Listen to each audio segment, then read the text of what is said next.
Last year, the Memphis Tigers added a veteran point guard via the transfer portal in Kendrick Davis, who then won the AAC Player of the Year. Could Jahvon Quinerly find similar success with Penny Hardaway's team? You are Locked On College Basketball, part of the Locked On Podcast Network. Your team every day. Hey folks, welcome into the Locked On College Basketball Podcast, a 5 times per week daily national college hoop show, part, of course, of the Locked On Podcast Network, your team every day. We are your co-hosts. I'm Andy Patton. He is Isaac Schade, and we got a couple fun stories here in college basketball to share with you. We're going to talk about Chris Ledlum, who didn't find what he wanted at Tennessee, is back in the transfer portal, what that means for him, what that means for Rick Barnes' team. We're also going to talk about a not as fun story with beloved college basketball icon Dick Vitale, who is going through another bout of cancer, what that means for him. And of course, just sharing some love and appreciation for one of the sport's most giant figures really over the last 30, 40 years or so. But we're not going to hit on Kentucky and the Global Jam because as we are recording right now, that game is in process. But we will talk about how Kentucky did on Tuesday's show and talk about what this means for this team, a team that we were a little bit apprehensive about earlier in the offseason, but has certainly looked like a much better squad throughout this process. But Isaac, we got to lead today's show talking about the biggest transfer portal addition that happened over the weekend. I think it actually happened on Friday. That's Jahvon Quinerly leaving Alabama, leaving Nate Oates' team where he's been for the last 3 years to head over to Memphis, again, kind of replacing Kendrick Davis, who spent 3 years at SMU, then transferred to Memphis last year, averaged 22 points per game, and was an absolute superstar. And that's going to be big shoes to fill for Jahvon Quinerly. I'm not sure we're going to see him, jumping up to 22 points per game necessarily. That's not really his game. But Isaac, kind of just initial thoughts here before we get into the weeds of Quinerly ended up over here at Memphis with Penny's team. Well, Andy, you're wrong. It was Thursday, so no, close. You need to get your facts. I was right that it wasn't over the weekend. It was Friday, like in England or something. There you go. This is now a British podcast. We'd like to commute. No, I'm just kidding. Listen, Andy, I'm a little confused by it, honestly. Mm-hmm. Like, you're gonna leave Alabama to go to Memphis? If this confused on the Quinnerly side, not on Memphis's side. No, exactly. Like, if I'm Memphis, I'm elated about this. Totally. Yeah, absolutely. But if I'm Quinnerly, like if this was 2007 or 2008, yeah, I'm gonna go play for Coach Cal and be with CDR and D Rose and everybody. Absolutely. But in 2023, it is a step down, Andy, to go from Alabama to Memphis. With all due respect to the Tigers, all due respect to Penny and what he's doing. But a guy like Quinnerly, I tell you what, can be a step in the right direction. And so I'm honestly, Andy, a little bit confused by the decision for Quinnerly when there are other sure tournament areas, sure tournament teams, programs where he could have gone. Yeah. And so it is a little head scratching to me, but listen, if you can go there, learn from Penny. I love what they added with Matthew Cleveland. It coming out of Florida State, recently got Jordan Brown. Like, so there are some guys coming in. And so maybe that's what Quinnerly looks at and says, Penny's putting some pieces together here. Quinnerly sees what Kendrick Davis did last year.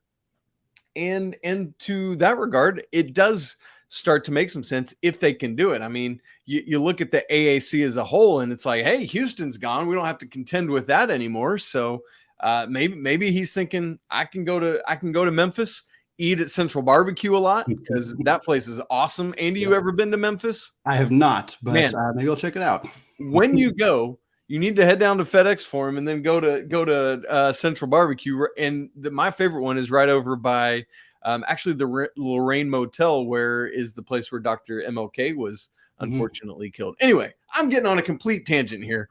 Go to Memphis sometime. But, again, I'm a little befuddled by this decision, but we'll have to see how it plays out. First of all, it was Caleb Mills who transferred from Florida State to Memphis, not Matthew Cleveland. Regardless, it's fine. A guard from Florida State went to Memphis. Oh, Look, that's too good. I love that we both got to call each other out for a mistake. It's yes, like of course, that's part of the gig. It's like the end of PTI. Yes, true. Look, I'm with you 100%. This is a bit of a strange decision in terms of, I guess it was a strange decision for Quinnerly to enter the portal in the first place and leave That's Alabama. I think Memphis is a solid fit for him. I don't think it's a bad landing spot. I certainly think Memphis is a team that has a very high likelihood of making the NCAA tournament, a very high likelihood of being higher than that dreaded 8-9 seed that they've kind of seemed to fall into a fair amount recently. But you look at Alabama and Jaden Bradley transferred. He goes to Arizona, and obviously they lose Brandon Miller. Rylan Griffin comes back, but their recruiting class coming in doesn't really have any guards in it. So it felt like there was an opportunity, but you don't always know. Of course, there's always things going on behind the scenes, whether he just wanted a change of scenery, whether there was something, some disagreement with the coaching staff. Obviously, he didn't start last year until the very end of the season. And from what I recall from some news stories, he started conference tournament and then in the NCAA tournament, 6 starts last year. And it was kind of almost at the request of Jaden Bradley, who kind of said, hey, I think this team is better when he plays more, when he starts. And Quinnerly was excellent after he started. He got inserted into the starting lineup, 13 points per game, shot 40% from 3, averaged 3.5 assists. And I wonder if there was maybe some bad blood from that. And I'm speculating. I don't want to say that I have any inside information here, but regardless, it hurts Alabama to lose Quinnerly. We knew this was going to happen, but for Memphis, they pick up a point guard in a time when they really needed it. I think the situation with Mikey Williams right now, as we're recording, is unresolved, and there's a real possibility that he does not play much next year, that he doesn't play at all next year, that he has a suspension. Like, we just don't really know what's going on there. He's an incoming freshman who had a gun-related and domestic violence incident. So I think for Memphis, this is a huge get to bring Quinnerly in, to bring him in alongside Caleb Mills, to bring him in alongside. It's Matthew Cleveland, clearly.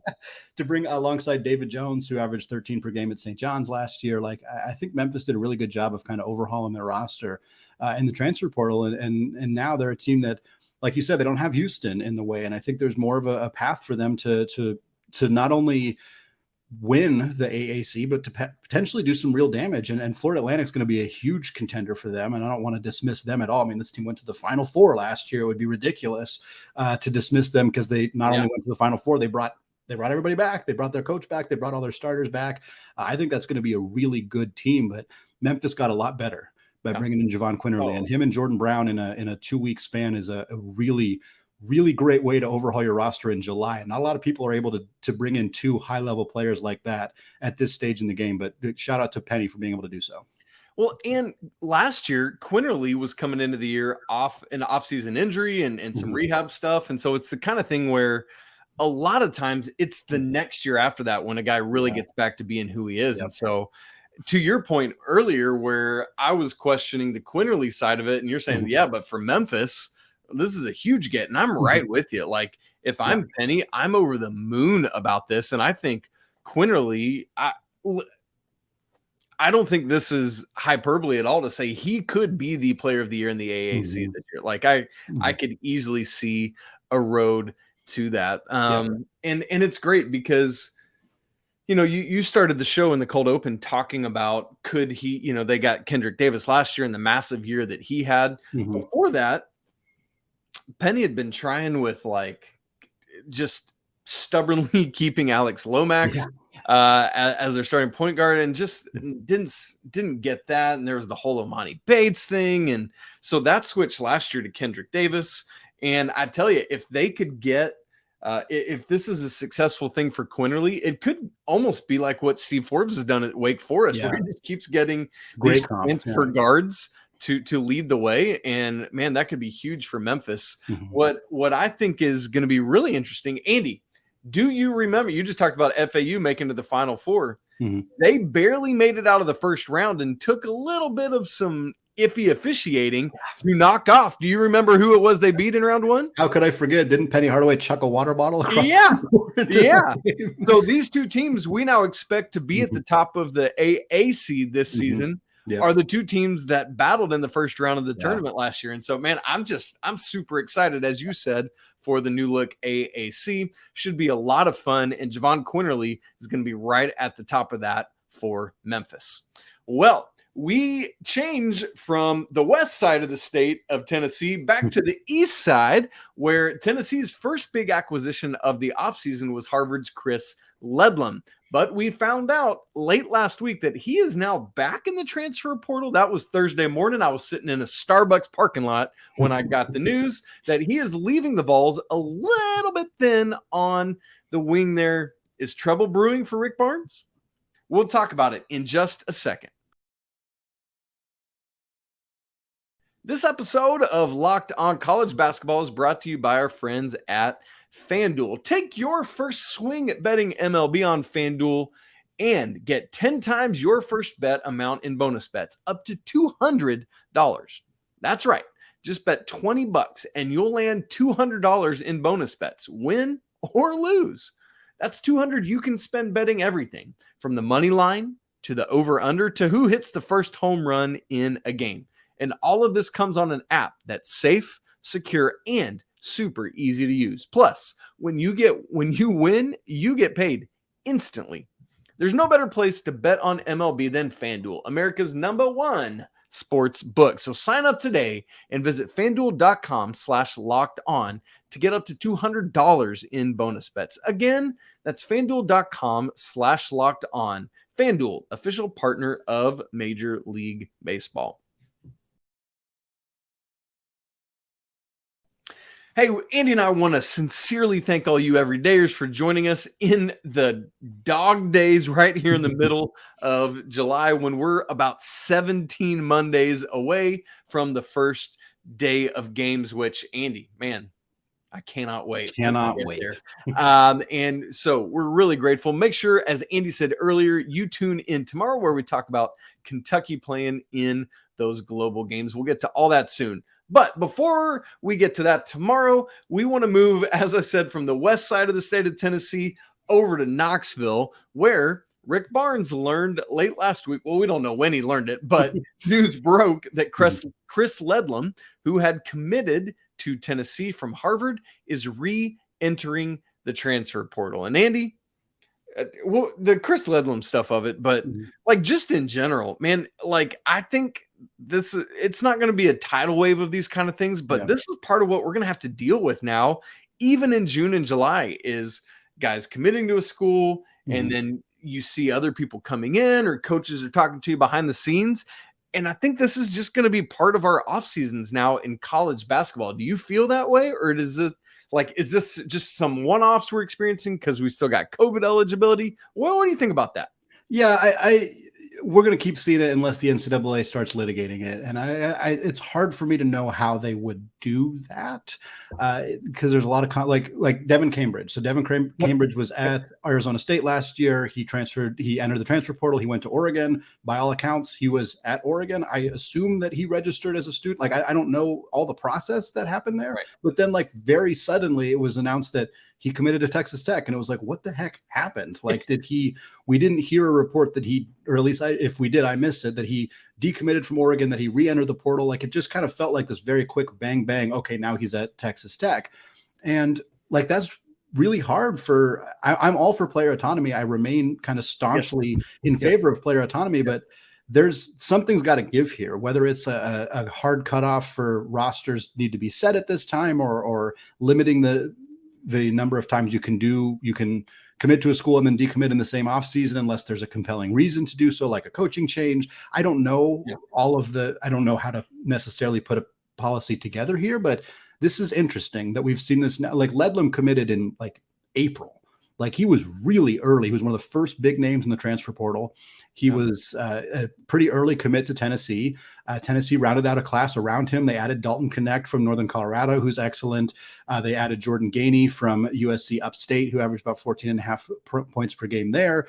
They lost some other guys. I mean, they were at the point where they didn't have any scholarships left. They were secured. Josiah Jordan James said he was going to come back and he was going to be effectively a walk-on on the roster, a non-scholarship player. Now I'm guessing he is going to get Ledlum scholarship here, but like, there's all this messiness, all of this stuff happens, all of these decisions are made based on the roster being set as it is, and then a player changes their mind. And again, players have the right to do that, but there is some kind of messiness here. I don't know the solution, but it's clear that Tennessee's going to be fine, and I think we can kind of get into that a little bit. I think that this is a big loss in the sense that Ledlum's really talented, but they had some depth at those spots. But I would be frustrated, as any coach would be, to lose a key player you brought into the system in mid-July. That's no fun.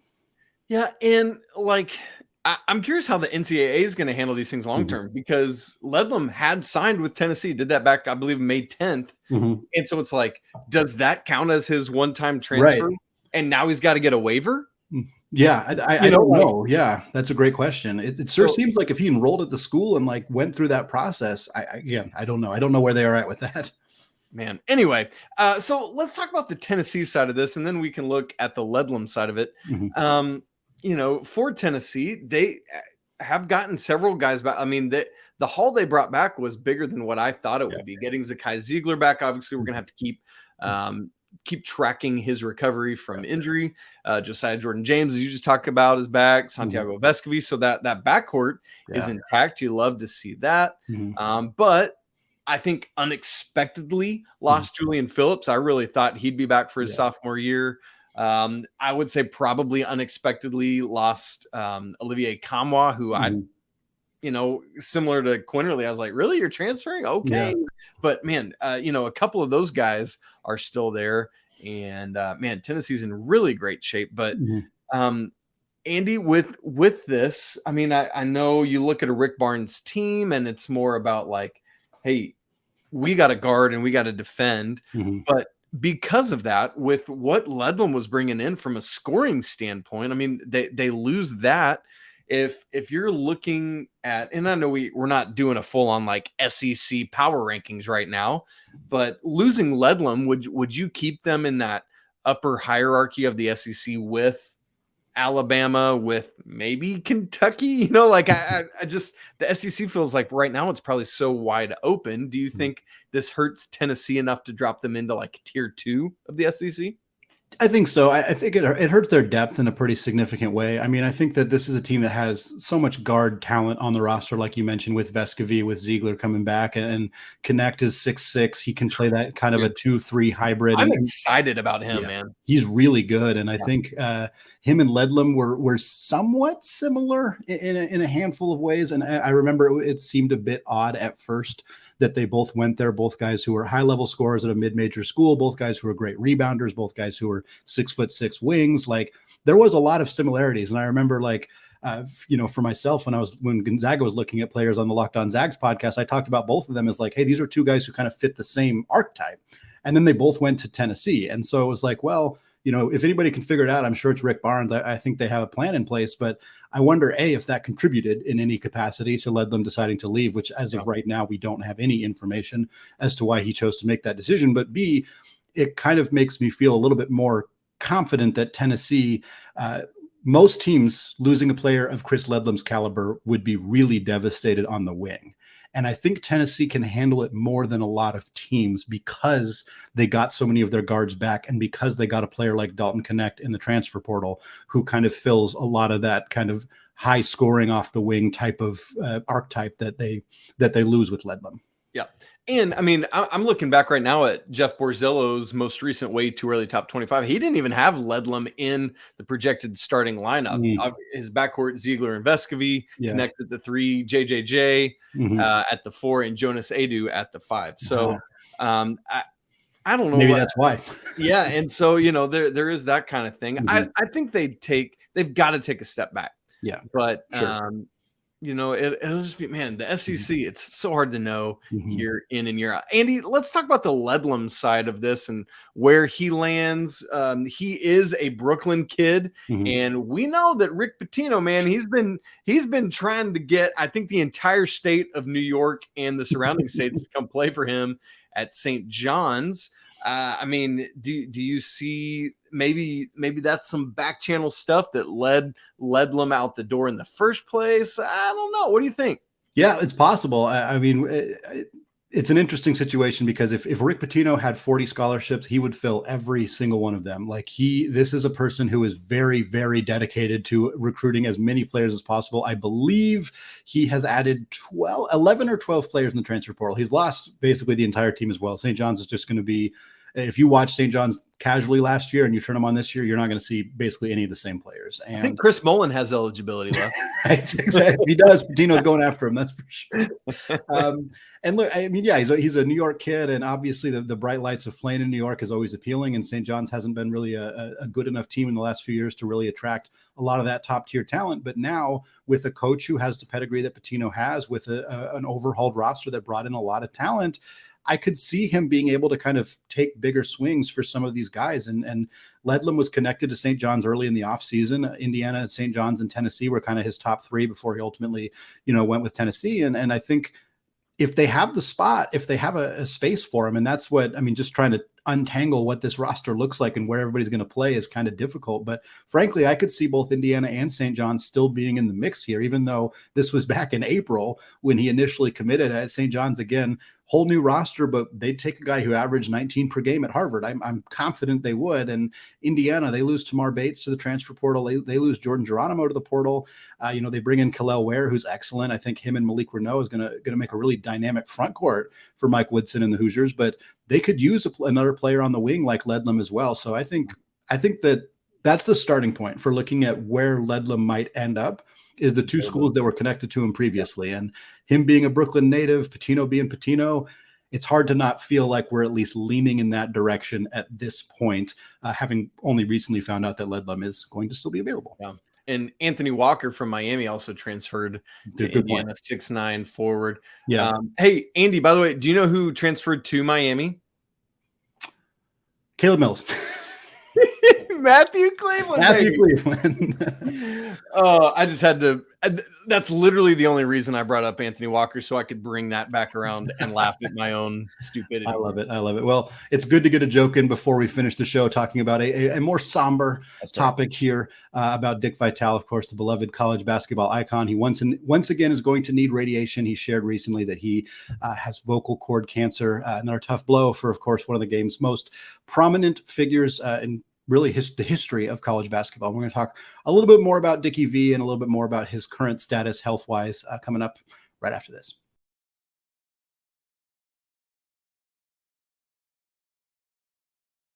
All right, folks. Segment 3 here. Andy Patton, Isaac Schade with you here on the Locked On College Basketball Podcast. Shout out to those everyday listeners hanging with us here on YouTube or, of course, wherever you find your podcast. We're going to close out the show today in lieu of doing our normal weekly six-pack. A, there's not as many small stories happening in college basketball right now. We are in the doldrums of summer. And B, I really wanted to take this opportunity to shout out Dick Vitale, a man who really doesn't need any introduction in the college basketball space. He's been a beloved figure for longer than I've been alive, longer than you've been alive, Isaac, almost longer than we've been alive combined. It feels like he's been a prominent figure for so long, and obviously has been going through a lot of health stuff the last couple of years, and recently shared that he now has vocal cord cancer. He's going to need 6 weeks of radiation for treatment. Sounds like it's got a pretty high cure rate, and they're fairly optimistic that he's going to be, this isn't going to be a death sentence or anything like that for him. He's going to recover from it most likely, but he's in his mid 80s, and anytime you go under, significant medical procedures at that point, it can be scary and it can be hard. And he hopes to be able to be ready for the season. But man, having surgery on your vocal cords, cancerous surgery, and radiation and all of that, it's just really, really tough blow for a man who's gone through so many health problems in the last 4 or 5 years. But nobody can say that he is not a fighter, because, man, he has persevered through this to get back onto the, behind the mic is tremendous. And hopefully it's not the last we've seen of him, but even if it is, I was happy to see him come back recently. But this is another tough blow for again, one of the game's greats. It is, Andy, and I'm relieved to know you talk about the way your body holds up. From his statement that he put out, at least on social media, it sounds like just radiation, not going to have surgery, and I think that is a helpful thing. Here's the thing with Dickie V, man. I know he's always been a bit of a polarizing figure, just because of how gregarious he is, how kind of loud and boisterous, and the kind of sports centered type one-liners and PTP and all that. Yeah. But love him or hate him or frustrated by him or can't stand him or love him and would watch anything he does, you cannot argue the fact that this man has done more for college basketball to bring it to prominence than about anyone else on the face of this planet. And for two men in Andy and myself who love this game and want our career to be based on getting to talk about and enjoy and be part of this game. I like when I talk about what I want to do, I say I want to be an advocate for college basketball in the same way that Dickie V does. Like that is my goal, is like I love what an apologist he is for college basketball, and I would love to be somebody that does that. And what an example. A great, I think people just think sometimes they're like, he just talks about it. But like Dickie V is a brilliant basketball mind, as a coach and does all these things. I love that he is able to talk about the game and the young men that play it without having to be like negative. Like he's not hot takey or anything. Yeah. He just celebrates the game and the people that are part of it. And I think that's something that you and I both really want to do is to just get to share the stories and to celebrate what we're watching and doing. And I think a large part of why we see a path to being able to do that is because of the trailblazing that Dickie V has done. And so, man, just hope that this is able to go well and that we are able to get his voice back on the airwaves and see his face on the TV doing what he loves to do and wants to be back. And man, I tell you, Andy, I'm someone, my wife and I joke all the time, like, I can't wait till I'm in my mid-60s so I can retire. This dude's gone 2 decades past that just because he loves this game so much and loves getting to share it with all of us. And so, man, as wholeheartedly and as sincerely as I can say it, Dickie V, get better, brother. Yes, absolutely. And that's kind of the point that I was going to make too, of like, he wants to be back so badly, and he wants to like, I hope that he does return behind the mic, and I hope he can make that transition back to calling games, because I know that that's what he wants.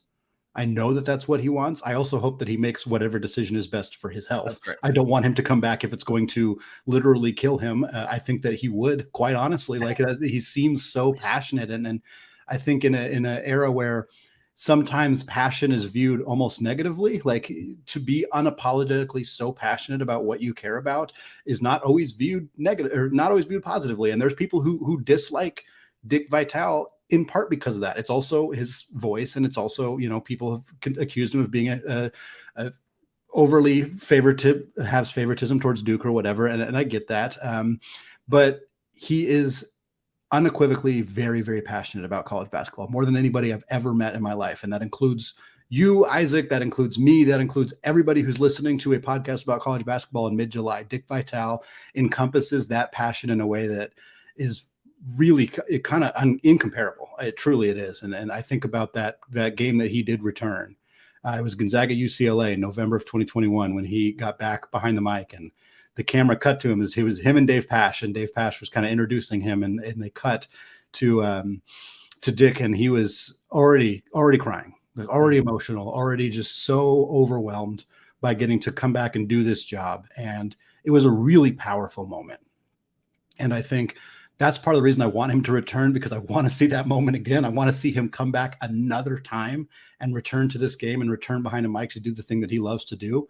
I hope that, again, he makes the right decision for himself. And if that's not in the cards for him, it's not in the cards for him. But an absolute icon, a powerful figure in this sport. And I hope that he's back. But I think it's an appropriate time to celebrate the legacy that he has created. And like you said, the trailblazing that he has done in our industry in some ways, and really just for the sport in general.